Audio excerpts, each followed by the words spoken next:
Assalamualaikum dan salam sejahtera. Bertemu kembali dalam MJ Flash 3 Mei bersama saya Nur Ayuni Johari. Kita mulakan dengan berita utama.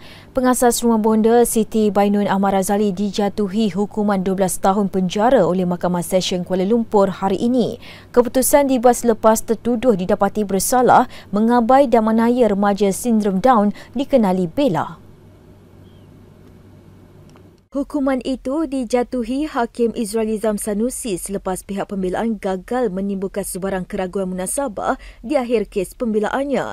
Bagi pertuduhan pertama, dia dijatuhi hukuman pemenjaraan 10 tahun dari tarikh sabitan dan bagi pertuduhan kedua, tertuduh dijatuhi hukuman pemenjaraan 12 tahun dari tarikh sabitan. Katanya kedua-dua hukuman diperintahkan berjalan secara serentak. Selain itu, Siti Bainun turut diperintahkan menandatangani buan berkelakuan baik selama 5 tahun dengan cagaran RM5,000 sebagai tambahan hukuman.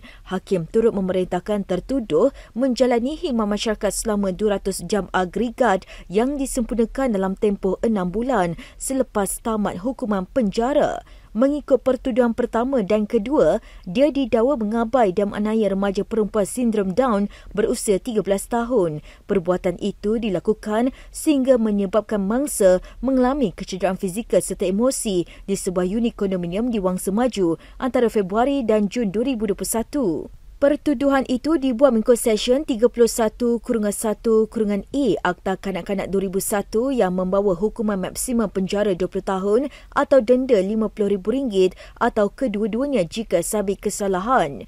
Pendakwaan dikenalikan Timbalan Pendakwa Raya Nur Azizah Muhammad, Zilfinas Abbas, Zahida Zakaria dan Syakira Aliana alias, manakala Siti Bainun diwakili Peguam Muhammad Farhan Ma'aruf.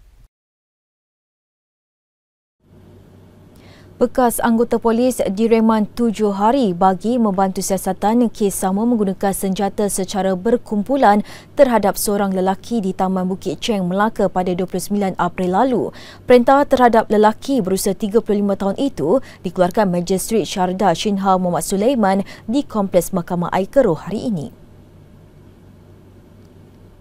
Perintah reman dikeluarkan bagi membantu siasatan mengikut Seksyen 395 Kanun Kesesaan dibaca bersama Seksyen 397 Kanun Sama.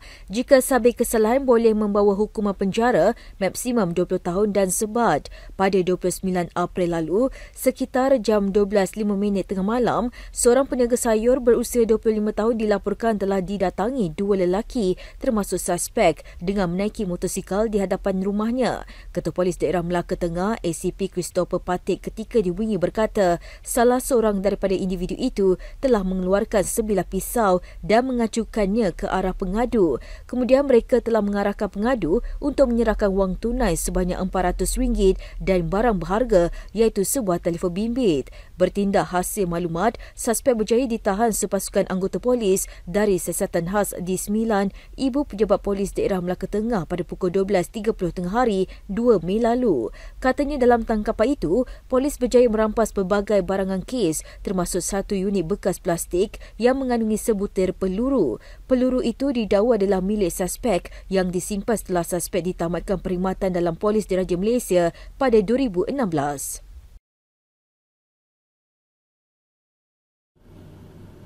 Pasangan suami isteri dihadapkan ke Mahkamah Session Johor Bahru hari ini atas tuduhan menganiaya seorang kanak-kanak lelaki berusia 4 tahun minggu lalu. Tertuduh S. Nagedran dan A. Sanggita yang kedua-duanya berusia 23 tahun mengaku salah selepas pertuduhan dibacakan di hadapan Hakim Datuk Ahmad Kamal Arifin Ismail.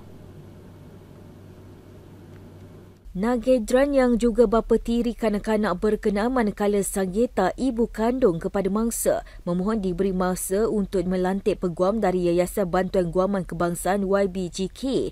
Berdasarkan kertas pertuduhan, mereka didakwa mencapai niat bersama menganiaya kanak-kanak yang berada di bawah pemeliharaan mereka dengan cara yang mungkin akan menyebabkannya mengalami kecederaan fizikal. Perbuatan itu didakwa dilakukan di rumah mereka dekat Skudai Villa Apartment, Jalan Jalan Aman, Taman Skudai Baru, Johor Bahru kira-kira 12.30 tengah malam 28 April lalu. Mereka didakwa mengikut Seksyen 31-1-A Akta Kanak-Kanak 2001 dibaca bersama Seksyen 34 Kanun Kesesaan yang memperuntukkan hukuman denda sehingga RM50,000 atau penjara maksimum 20 tahun atau kedua-duanya jika sabit kesalahan. Timbalan Pendakwa Raya Nur Idayus Salim tidak menawarkan sebarang jaminan memandangkan kesalahan di bawah seksyen berkenaan tidak boleh dijamin, namun mencadangkan jumlah RM20,000 setiap tertuduh jika mahkamah ingin menggunakan budi bicara untuk membenarkan ikat jamin. Kedua-dua tertuduh yang tidak diwakili peguam bagaimanapun memohon mahkamah membenarkan mereka diikat jamin dengan alasan mereka mempunyai seorang lagi anak yang masih kecil iaitu bayi berusia 6 bulan dan masih menyusu badan. Tertuduh wanita juga memberitahu mahkamah bahawa dia kini hamil 2 bulan. Mahkamah kemudian membenarkan kedua-dua tertuduh masing-masing diikat jamin RM8,000 dengan seorang penjamin dan syarat tambahan perlu melapor diri sebulan sekali di Balai Polis Mutiara Rini serta menyerahkan pasport kepada mahkamah.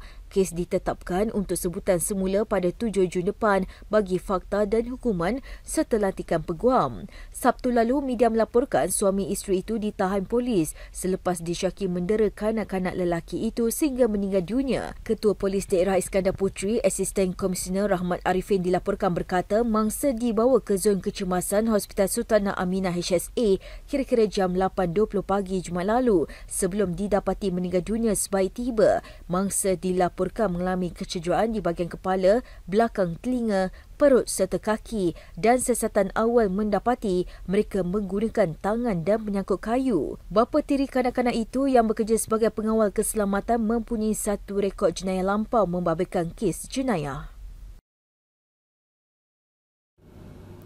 Sebanyak 39 kes kecederaan akibat terkena mercun dilaporkan di Kelantan dalam tempoh lebih sebulan bermula 25 Mac sehingga hari ini.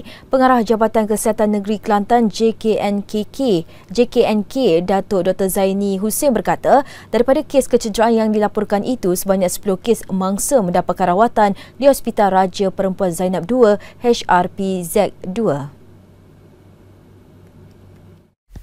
Beliau berkata selebihnya mangsa mendapatkan rawatan di Hospital Tanah Merah dengan 9 kes, diikuti Hospital Gua Musang dan Hospital Tengku Anis Pasir Putih masing-masing 4 kes. Manakala Hospital Sultan Ismail Petra Kuala Krai dan Hospital Jeli pula 3 kes, Hospital Tumpak dan Hospital Machang masing-masing dengan 2 kes serta Hospital Pasir Mas 1 kes. Datuk Dr. Zaini berkata majoriti kes kecederaan akibat mercun membabitkan golongan kanak-kanak berusia antara 9 dan 10 tahun.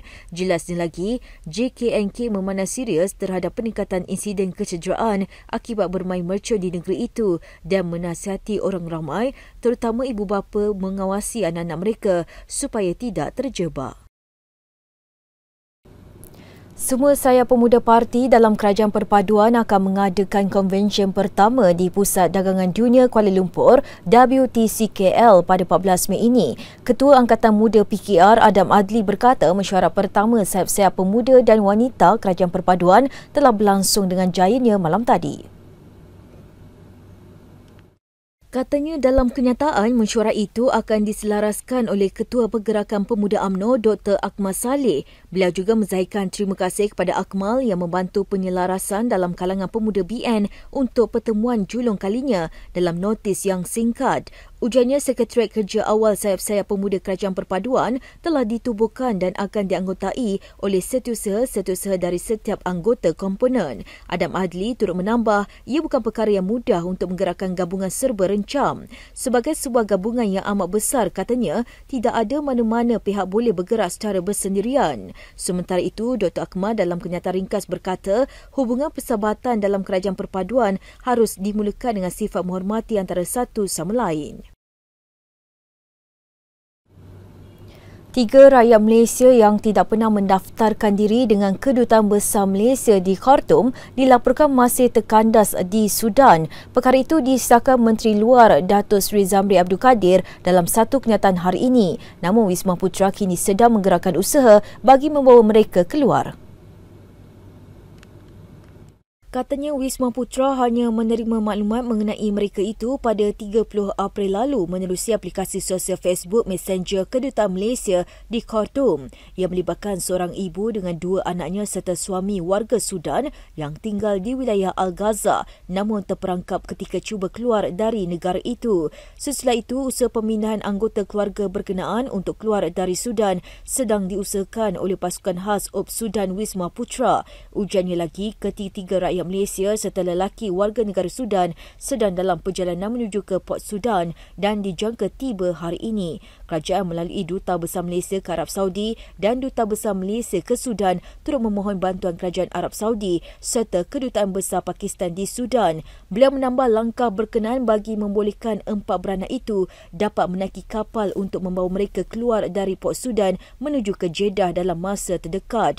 Dalam perkembangan lain, Datuk Seri Zamri mengesahkan terdapat 2 rakyat Malaysia berkhidmat dengan misi pengaman Pertubuhan Bangsa-Bangsa Bersatu PBB di Sudan pada ketika ini. Ia membabitkan Major Zazalina Ghazali dan Lieutenant Commander Nadi Farin C. Kamarudin yang dilaporkan berada dalam keadaan selamat di wilayah Abyei yang tidak terjejas teruk. Sekian dahulu MG Flash buat masa ini. Terus bersama kami untuk perkembangan terkini dari semasa ke semasa. Hanya di platform media sosial Malaysia Gazette di Facebook, Twitter, Instagram dan juga YouTube atau melalui portal di www.malaysiagazette.com. Assalamualaikum dan salam hormat.